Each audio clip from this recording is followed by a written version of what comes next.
My name is Miguel Reyes, and I'm a visual artist in the Lower East Side of Manhattan, where I paint and from where I teach. I have taught all over the world, especially in China, North America, and Latin America. This class about art history is very special to me because I love art, and I want you to love art. But what is art? How do we work with art? How can we even talk about art? Well, there are answers to all those questions, and in this class we'll explore them. Number one, what is art? Let's define it very clearly. According to a dictionary, I went to a dictionary, art is the quality, production, expression, or realm according to aesthetic principles of what is beautiful, appealing, or of more than ordinary significance. So what I get from this is that art is both beautiful and extraordinary, an extraordinary, beautiful thing. Now, in this class, we're going to arrive at a different definition of art. First of all, art equals truth. That's how it started. You know that kid in your class that can draw like men and women and cars and planes, and we all respect him. Second grade, third grade, it's like, wow, she can draw, he can draw. Well, that goes all the way back to the caves when people started exercising this mysterious power of depiction. Depiction of a herd of bison, depiction of a tiger, depiction of a swollen female, right? All these things, and people are like, what is that? It's like almost a way to possess them.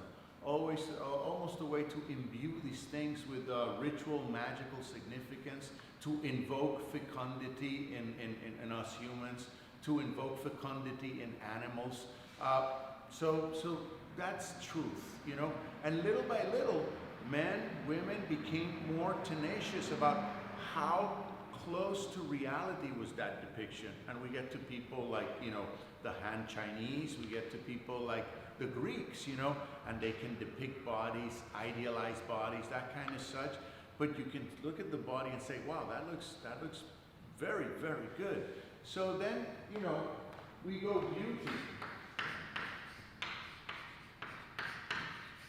And beauty is a very problematic category. Once we learn to depict, once we've got really good at copying, or not even copying, representing, then came, let's make it beautiful. In that sense, the Greeks are an even better example because they beautified the body. It's ideal bodies, male bodies usually, that you're looking at in Greek art.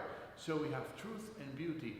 The problem with beauty is that, is beauty the same for one culture as for another? Is beauty the same for all individuals? Beauty changes from era to era, from person to person, could be from village to village. For example, I'm a big fan of Tang Dynasty dolls. And, I think they were the epitome of beauty in the Tang Dynasty. But today somebody looks at them and, oh, she's fat. But by the same token, the person that looks at them today and tells us, oh, she's fat, will posit a model from Vogue. And if you were to show that to the Tang Dynasty royals, they would probably think, oh my God, she's starving to death. So, beauty changes. It's constantly changing. But originally, art is truth plus beauty, and then something happened, after the Renaissance in Western culture, and no longer were people happy or content to follow religious doctrine, to follow what the kings and queens, ordained them to do. People started questioning authority.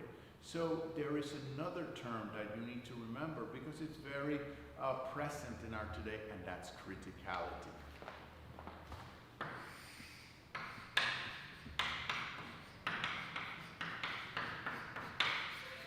So I want you to remember that art is truth plus beauty divided by criticality. And criticality is something that's like checking out, do I really believe this? Can I believe this? Is this really beautiful? Is this supposed to be beautiful? And it's been questioning art for the past 100, 150 years, okay? So that's the definition we have for this class. Now, there are several approaches. How do you look at art? I'm going to give you some general sort of approaches. The first one that's been very successful in Western art and was arrived upon by the Germans and the Northern Europeans, is called the formalistic approach. And what is formalistic? The forms.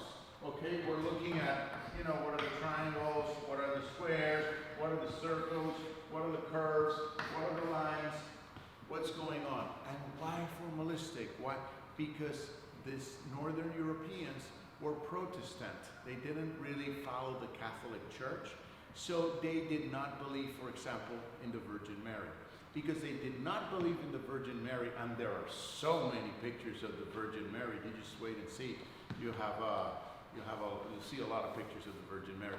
They didn't want to talk about her. They don't believe she's the mother of God. So they invented a way of talking about painting that didn't address certain elements of religious dogma they didn't agree with. So that's the formalistic approach to art. Then we also have iconography and iconology.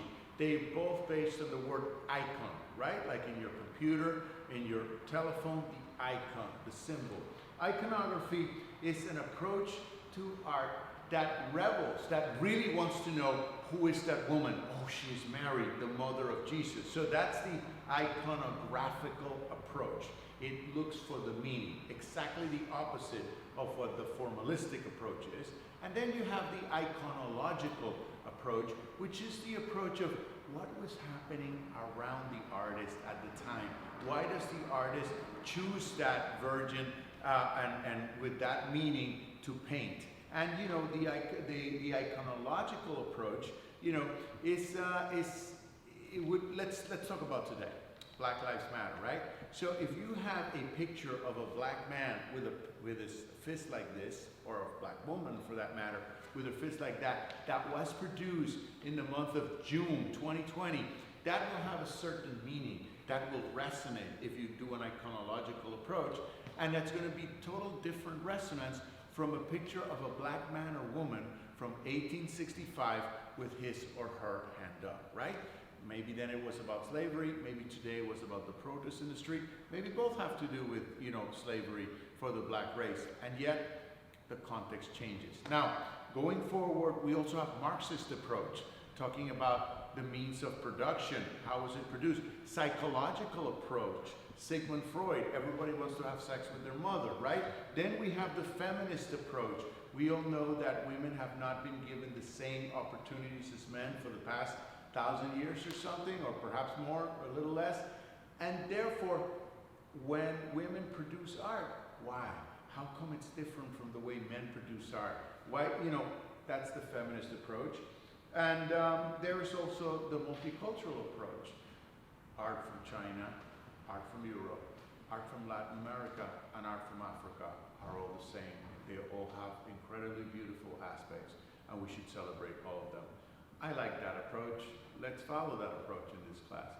But you should also do the formal approach. Coming up next, how to formally discuss a painting.